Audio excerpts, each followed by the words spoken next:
Buenos días, queridos hijos de la parroquia Nuestra Señora del Valle de Luis Guillón. Este año, el domingo coincide con el 29 de junio, que es la fiesta, la solemnidad en realidad de San Pedro y San Pablo. Así que lo que les voy a leer a continuación no es las lecturas de la misa, sino un trocito de lo que se reza en ese domingo, que se saca del misal que usa el sacerdote en la misa, y que nombra a los dos de alguna forma, y que dice así: Pedro fue el primero en confesar la fe. Pablo fue el maestro insigne que la interpretó. Pedro fundó la primitiva iglesia con el resto de Israel. Pablo la extendió a todas las naciones. Por diversos caminos ambos congregaron la única iglesia de Cristo, y a ambos, coronados por el martirio, celebra hoy la iglesia con una misma veneración.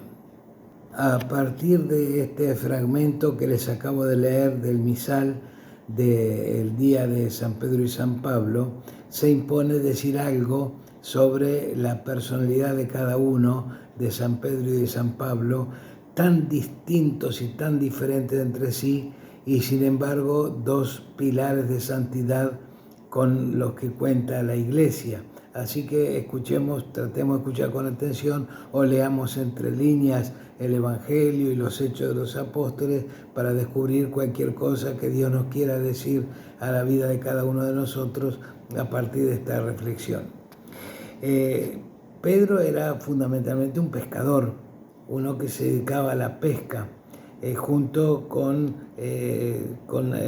su hermano Andrés y con Santiago y Juan, que eran los hijos de Zebedeo, que también era pescador, y su verdadero nombre, su nombre original era Simón, y que vivía en una posición relativamente holgada, podemos decir, que les permitía dedicarse a la pesca y a la vez no abandonar sus prácticas religiosas, porque entre otras cosas, por ejemplo, su hermano Andrés era un hombre muy religioso y era muy seguidor de San Juan Bautista. Iba donde Juan Bautista predicara, y cuando estaba asistiendo a las predicaciones de San Juan Bautista, obviamente tenía que dejar de lado la pesca, aquello a la cual se dedicaban habitualmente, pero además tener barcas y tener para prestarlas, para ofrecerse como ayudantes a los que estaban cargando demasiado pescado en otras barcas y todo esto habla de que estaban en una posición más o menos holgada. De hecho, Andrés, el hermano de Simón, que después Jesús le cambió el nombre y le llamó Pedro, es el que le viene a anunciar, escuchando a San Juan Bautista, le viene a anunciar a su hermano Pedro: ¿sabes que una cosa que Juan el Bautista nos anunció y nosotros lo vimos con nuestros propios ojos y hemos encontrado al Mesías, el que hablan los profetas? Y entonces Pedro obviamente se conmovió y quiso ir a escuchar él también. Y ahí nomás Jesús le dice: vos sos, de ahora en más ya no va a ser Simón, sino va a ser Cefas, es decir, piedra, que nosotros por una cuestión de sonido lo traducimos por Pedro, pero en ese momento Pedro no entendió muy bien el porqué de ese cambio de nombre, porque en ese entonces se usaba ponerle apodo a una persona o cambiarle nombre, sobre todo por algún motivo burlesco o algo por el estilo, y este no era el caso. Así que después Pedro lo iba a entender más al final. El asunto es que desde ese día Simón, ahora Pedro, lo acompañaba a todas partes a Jesús. De hecho, prestaba su barca para los viajes que tenía que hacer junto con los apóstoles a través del mar de Galilea o el lago de Genesaret. Jesús, de hecho, le hacía el honor de alojarse en su casa, en la casa de Pedro, donde vivía Pedro, en el pueblo de Cafarnaúm, cada vez que estaba cerca de ahí. Jesús también usó la barca de Pedro como púlpito, como escenario, cuando era mucha la gente que lo seguía, y bueno, para tomar un poquito de distancia y abarcar mejor el panorama, Jesús se subió a una barca que era justamente de Pedro. Y bueno, ya tenía que llegar el momento de que Jesús le aclarara por qué el cambio de nombre. Y entonces se lo lleva aparte a los discípulos, a los apóstoles, y le dicen: ustedes que andan por ahí, ¿qué dicen la gente de mí? Y los apóstoles obviamente decían lo que habían escuchado de Jesús, y eran todas respuestas equivocadas. Uno que eres Elías, que volvió a la vida, otro que eres Jeremías o alguno de los profetas. Entonces Jesús le dice: bueno, ahora ustedes que están acá conmigo, ¿qué dicen que soy yo? ¿O quién dicen que soy yo? Y ahí una vez más Pedro, tomando la palabra, dijo: vos sos el Mesías, el Cristo, el Hijo de Dios vivo. Es una verdad maravillosa y absoluta. Pedro se dejó mover por el Espíritu y entonces le dijo: bien Pedro, así que yo ahora te digo, por eso te dije Pedro, piedra, porque no va a ser una piedra cualquiera, va a ser la piedra sobre la que voy a edificar mi iglesia, y las puertas del infierno no van a prevalecer jamás sobre ella. Este nuevo nombre que le asignó Jesús, el de piedra, no es que le cambió a Pedro la personalidad así de golpe. Fue todo un trabajo de mucho tiempo que Pedro tuvo que hacer en su corazón y en su interior. Era muy fogoso y muy audaz, capaz ni pensaba dos veces ni lo que hacía ni lo que decía. Era muy impulsivo, muy así, fogoso en sus decisiones, en sus cosas, y al mismo tiempo era muy cobarde en un montón de otras cosas también.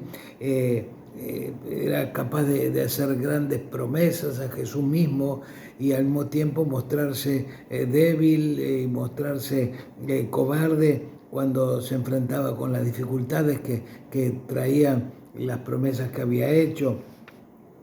Acuérdense, por ejemplo, que Jesús le había dicho: vos en menos de lo que canta un gallo, o antes que el gallo cante 3 veces, según como quieran decir este refrán, me vas a negar 3 veces. Y Pedro le dijo: yo jamás te voy a negar, qué sé yo. Y pasó un poquito tiempo y Pedro lo negó 3 veces cuando estaban juzgándolo a Jesús, y encima casi se vanagloriaba de haberlo negado, porque con estas negaciones había conseguido que lo dejaran estar cerca de Jesús.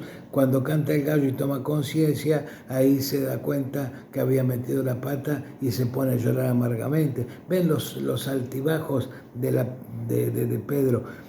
Cuando en el huerto de los olivos vienen a tomar preso a Jesús los soldados de la guardia, Pedro es el que saca la espada y en un arrebato de ira por defender al maestro, hiere al servidor del sumo sacerdote, y dice el Evangelio, le corta la oreja derecha. Y al mismo tiempo, después, cuando los soldados estos mismos que venían a prender a Jesús lo empiezan a perseguir, sale corriendo asustado junto con todos los demás. Ya ven, era un tipo sumamente fogoso, sumamente extrovertido en algunas cosas, pero al mismo tiempo muy inestable de carácter, muy sub y baja. Yo me siento muy identificado con él, especialmente la parte en la que baja.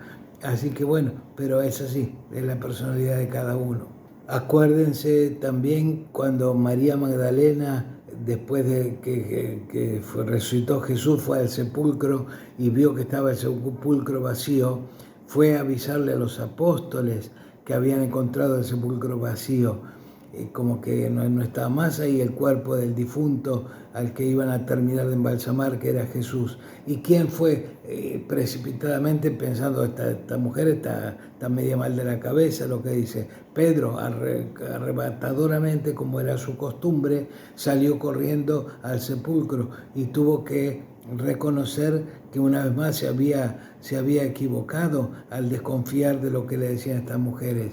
La pesca milagrosa que sucede después de la resurrección de Jesús.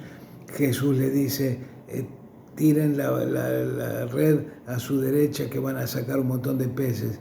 Y Pedro sabía muy bien de pesca porque era pescador y sabía que solamente se pesca de noche y Jesús le estaba diciendo de día, pero en su nombre y en su palabra iban a echar las redes. Y de hecho lo hicieron y sacaron una cantidad de pescado que no podía ser. Y ahí una vez más Pedro tiene que reconocer que iba a ser fundamento de la iglesia, no por su fogosidad, ni por su fuerza, ni por su debilidad, sino en nombre de Dios. Señor, porque tú lo dices, porque vos lo estás diciendo, en tu nombre voy a echar las redes. Y así pudo cosechar un montón de cosas que él con su fogosidad o con su debilidad jamás hubiera podido. Y después de esta pesca que tanto los había sorprendido, Jesús le toma como una especie de examen y por 3 veces le pregunta, Pedro, ¿me amás? Y Pedro le dice, pero Señor, vos lo sabes todo, vos lees lo que hay en los corazones, sabes que te amo. Y entonces Jesús le deja este mandato, apacienta mis ovejas, es decir, escucharlas, acompañarlas, comprenderlas. Y ahí Pedro termina de tomar conciencia qué significa el pastorear ovejas y qué significa ser piedra de la iglesia, piedra fundamental de la iglesia sobre la que se va a apoyar todo. Y entonces Jesús a Pedro le estaba pidiendo de alguna forma lo que llamamos el martirio cotidiano, que no es como en definitiva terminó la vida de Pedro siendo matado de un solo saque, sino entregando la vida de a jirones, de a pedacitos, que es mucho más doloroso, pero que es teniendo que escuchar, conducir, apacentar, acompañar a todo el rebaño del pueblo de Dios que se estaba gestando. Bueno, hay un montón de cosas más que se podrían decir de Pedro, hablando siempre del sub y baja de su personalidad, de los momentos de arrebato y de fogosidad y todas esas cosas en favor de Jesús y los momentos de depresión, de bajón, hasta inclusive que se tuvo que pelear prácticamente en público con nada menos con San Pablo y tuvo que reconocer que se había equivocado también en público y pedir perdón, pedir disculpas. Ven, todo eso habla de la parte humana de este apóstol que fue nada más y nada menos que el primer papa de la iglesia. Y ahora decimos algo de Pablo. Pablo se llamaba Saulo o Saúl, que había nacido en Tarso y había sido alumno inclusive de Gamaliel, que era un judío miembro del Sanedrín, un judío muy importante que en algún momento que tocó la lectura de los Hechos de los Apóstoles, una intervención de Gamaliel justamente en el libro de los Hechos de los Apóstoles me parece fantástica y maravillosa. Y bueno, Pablo o Saulo fue alumno de Gamaliel, entonces fue instruido en una severidad religiosa que lo hacía estrictamente cumplidor de la ley. Primero que era un hombre preparado, un hombre culto. De hecho, él podía escribir o firmar por lo menos sus propias cartas que mandaba a las comunidades que después iba formando. Y bueno, repito, se hizo fanático del cumplimiento de las leyes que mandaban la Biblia en ese momento, pero fanático, no solamente conocedor, sino que cualquier cosa que le sonara a extraño, a cualquier claro, estaban invadidos por los romanos, así que muy fácilmente encontraba grupúsculos que se desviaban un poco de lo que él suponía que era la ley estricta. Entonces a esos había que castigarlos y castigarlos severamente. Por eso Saulo o Pablo no tardó en prenderse al grupo de los fariseos que los fariseos eran aquella parte del pueblo que eran estrictísimos cumplidores, pero estrictísimos, fanáticamente estrictísimos cumplidores de lo que decía la ley. Y cualquier cosa que sonara extraña a la ley era un pecado gravísimo y había que perseguir y había que matar. Este Saulo o Saúl, el futuro Pablo, con un nombre romano más que judío, se sentía orgulloso de ser fiel cumplidor de la ley, y entonces él se había propuesto perseguir a los cristianos, a los que empezaban a hablar de Jesús y que ponían a Jesús como primera cosa antes que la ley misma del pueblo judío. Entonces dice, a estos hay que agarrarlos donde se encuentren, y por eso se entera que en Damasco, por ejemplo, un pueblo relativamente cercano, se estaba gestando una comunidad de cristianos. Entonces pide cartas de autorización para ir a perseguir a estos cristianos que estaban haciendo surgir, vaya a saber qué cosa que es distinta a lo que mandaba la ley, o que tiene algunos aspectos diferentes de lo que mandaba la ley. Así que a estos cristianos hay que perseguirlos y hay que meterlos presos o hay que matarlos directamente. Siempre en pos de esta faena de detener y de hacer matar a los cristianos que estaban surgiendo en Damasco, en el camino hacia Damasco algo pasa. No se sabe muy bien qué. Lean si quieren e interpreten lo que a ustedes les parezca del libro de los Hechos de los Apóstoles. Pero parece que cae al suelo, y la voz del mismísimo Jesús, al que él no había conocido, le dice, Saulo, Saulo, ¿por qué me persigues? No dice por qué estás persiguiendo a los cristianos, ¿por qué me estás persiguiendo a mí? Y entonces Saulo perdió la vista, en ese momento quedó como enceguecido, y entonces reconoció que este que le estaba hablando era Jesús, que ya no era un muerto, un profeta, pero un desaparecido, sino uno que estaba vivo. Y entonces algo pasa en su corazón que se convierte, y entonces de ser un perseguidor de los cristianos, hay mucho más detalles que, repito, lo pueden leer del libro de los Hechos de los Apóstoles, de ser un perseguidor de los cristianos, después recupera la vista y se convierte en un predicador de la fe. Y anda por todas partes y por todo el mundo conocido en ese entonces, predicando el Evangelio, y el nudo de su predicación es que somos todos un solo cuerpo, con Cristo como cabeza, con Jesús como cabeza, pero que todos formamos un solo cuerpo y que todos somos imprescindibles en este cuerpo. Ese es el centro, digamos así, de su predicación, que todos formamos una unidad en la iglesia. Ese es el centro, el eje de su predicación. Pablo también termina asesinado, y bueno, de aquel que de perseguidor de los cristianos se convirtió en anunciador del cristianismo por todas partes. Bueno, ese es Pablo. Y bueno, ya ven, termino con lo que empecé, qué distintos que son de personalidad y de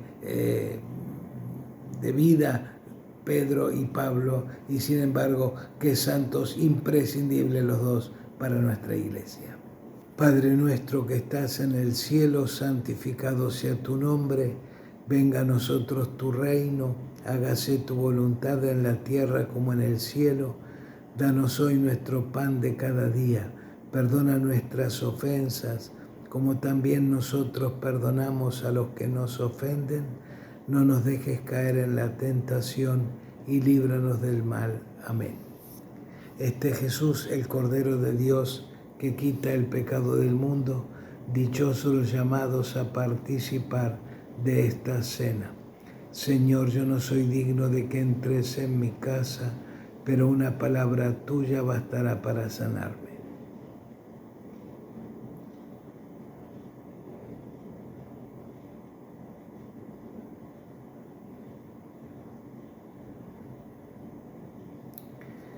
El Señor esté con ustedes y con tu espíritu, y que descienda sobre ustedes y los acompañe siempre la bendición de Dios Todopoderoso, Padre, Hijo y Espíritu Santo. Amén.